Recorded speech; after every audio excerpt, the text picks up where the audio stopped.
Hello everyone, and how are you doing today? I'm just Snowlocke, but you can call me Snow, and we're doing something a bit different today. I just look cheesy the way I did that. So yeah, and normally you'd probably expect to see me do a reaction video of like ReZero Assassination Classroom right now. I think by now you guys are probably are familiar with this documentary called Finding the Lost McDonald's Game by Nick Robinson. As you guess from the title, I work at McDonald's. I mean, like, I was a bit weirded out why I was recommending this. It's a really good video. If you haven't seen it, I'll put a link in the description. And to me, as someone who has worked at McDonald's for about a year or so, I was really curious about this game because it can be difficult, like just trying to get used to the fast-paced environment and like learning about all the recipes, all the customer etiquette, and all the standards that you are expected to have working there. So hearing about a game that propel my knowledge of McDonald's and ease my training a lot better is something that I'm really curious about. And that's what we're going to find out today because I'm really looking forward to this. So anyway, without further ado, let's do this.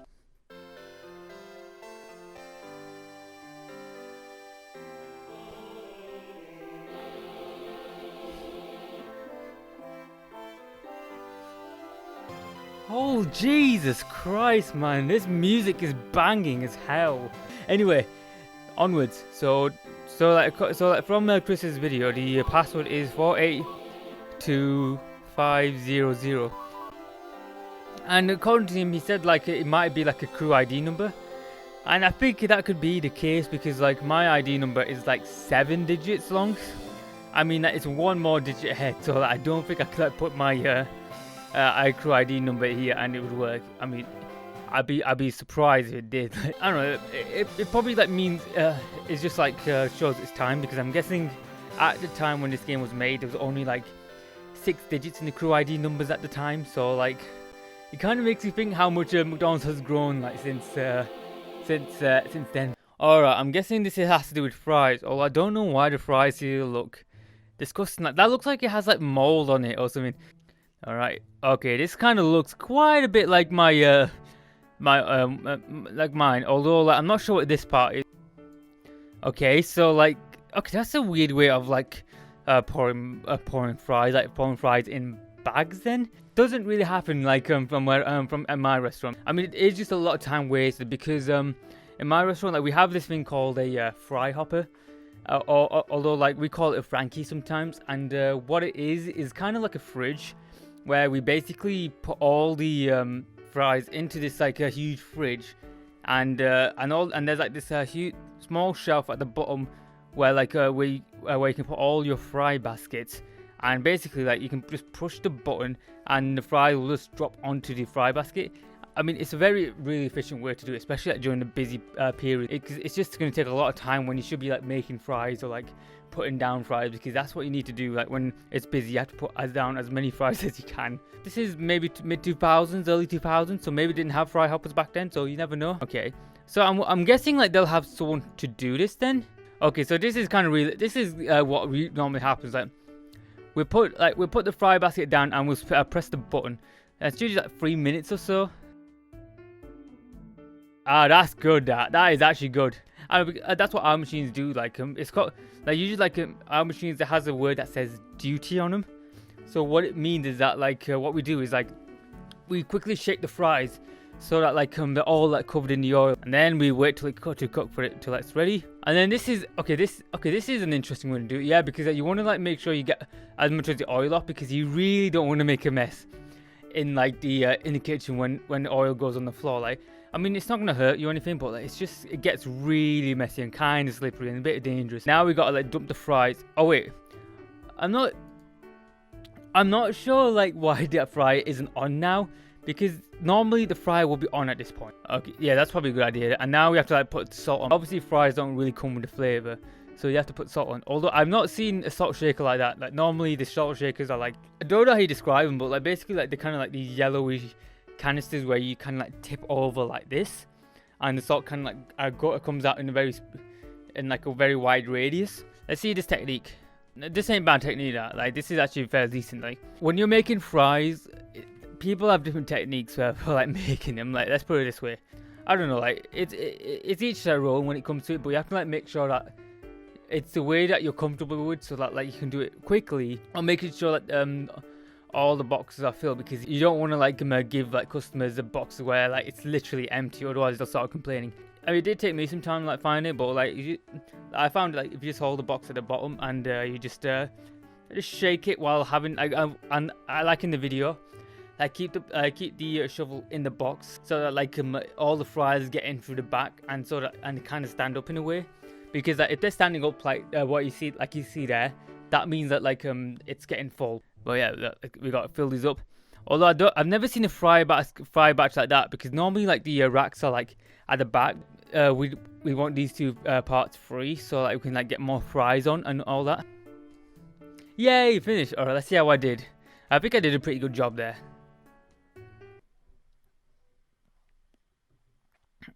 Oh. Okay, let's do 10-1. Like, the 10-1 is like the regular meat that you kind of get in your cheeseburgers, Big Macs and stuff. Okay, so let's get started, I guess. Oh, of course you gotta like... of course you gotta like get your grill open. Wait a sec, how did I get the meat out? Okay, here's the thing, guys. You really shouldn't like get the meat off without any gloves. I'm not sure like how they got it out here.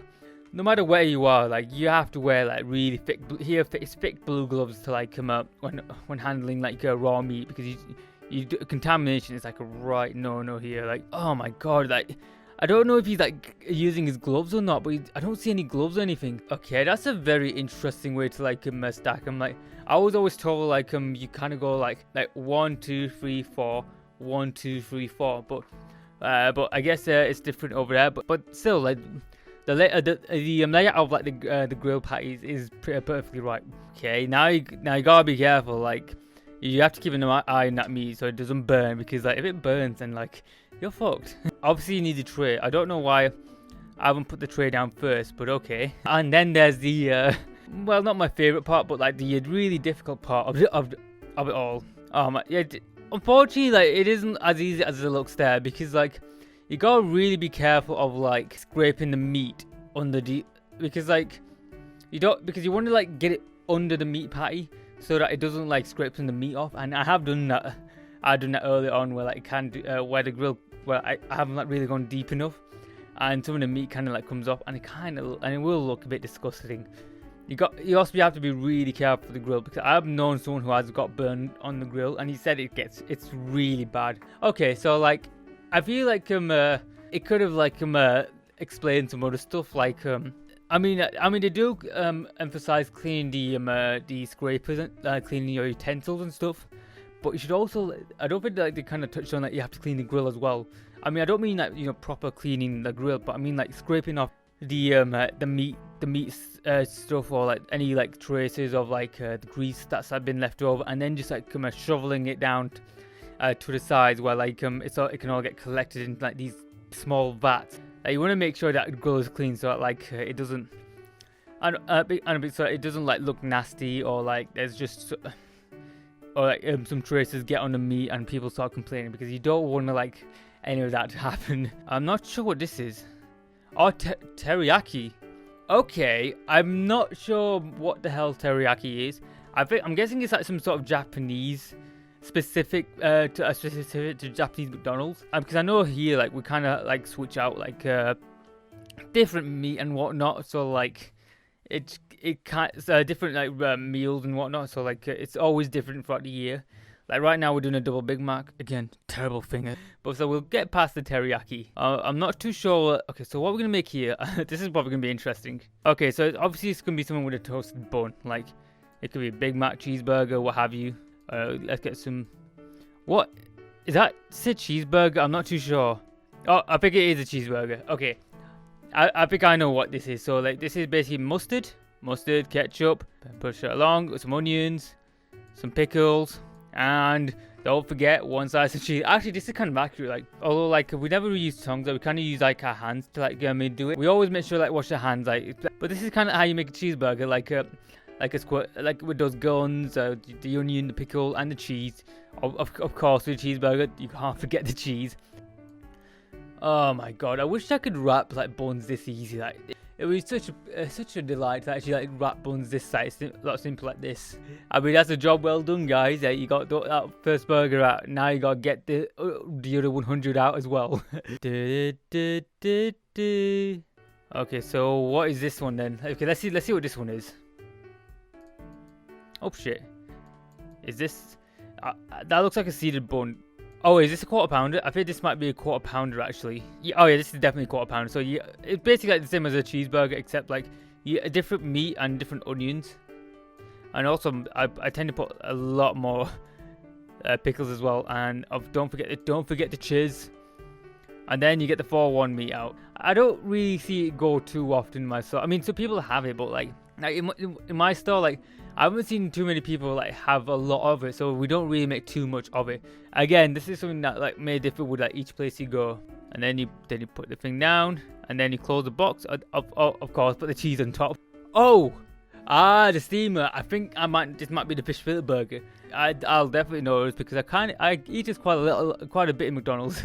Okay, it's a wrapper here. Although like a bit weird it's a wrapper because here it's a box, I guess. I'm not too sure. I don't know.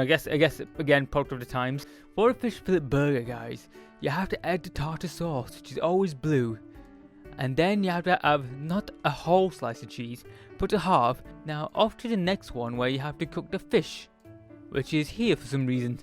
Oh, am I cooking fish? Okay. This is.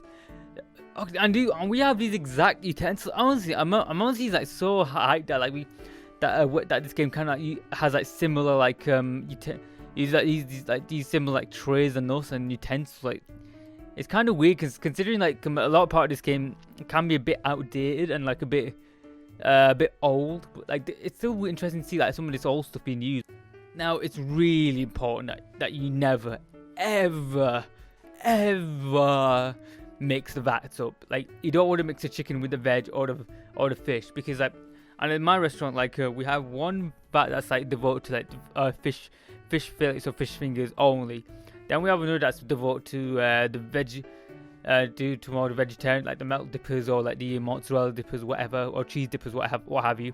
And the rest is all chicken, like anything chicken. It's all with devoted to that. And depending, and like you don't really want to mix them because you don't want to cross contaminate. Or maintenance people will have to like switch off the fryer and clean the vat. And it's really bad if like you have like one vat down, especially if it's like the fish vat. Considering that's you only have one vat, because if that's gone, then and people start ordering fish fillets, and that means you can't really take fish fillet orders, and that's not going to happen. No, I think I might end it there. Like, I mean, there's a lot more I can cover about this, but like, I think I just want to give you guys a snippet of like what it's like to work in McDonald's, because like it's so far this game's been fairly fun, like when it hasn't been like been struggling to like run properly. But like, I can definitely see the game being like a good way to like give people a way of learning, I suppose. But it depends. I mean, it just depends on like the person. To me, I always like. I kind of like learn most what I did from like a repetition and just like learning as I went on. Obviously, I'd like the shift man just like teach me the more complicated stuff. It's oddly enough that like the game doesn't really like cover like the more harder stuff, like the grill maintenance, the fryer maintenance, the tempering. Japan may be different in terms of like how their McDonald's like tend to work, I guess. But it's actually kind of fun, this game. I really enjoyed it. Like, just trying to like, learn how to like, do all this stuff. And I guess I kind of like learned a bit here and there about McDonald's myself. And there's a lot more to this game that I think I might have a look at. If you guys have enjoyed this video, do let me know if you guys want to see like another video of this, where like kind of like into like the other stuff that like this game has to offer. Because I think there's still like, the drive-through stuff, which has its own thing. Like right now, like as well as like dining area. But again, I've really enjoyed it, and there's a lot of like stuff that this game kind of gets right, and even if it doesn't get right, I think it can be surmised as the fact that it's very outdated. It's a bit outdated in terms of like processes. Let's put it that way. It is a really cool game. I kind of wish like they kind of kept this game going, because it is really fun. Like, I'm not gonna lie. But yeah, that's gonna be it today, guys. Thank you so much for tuning in. If you have enjoyed and you want to see more, do hit that like button and do let me know what you guys think in the bottom.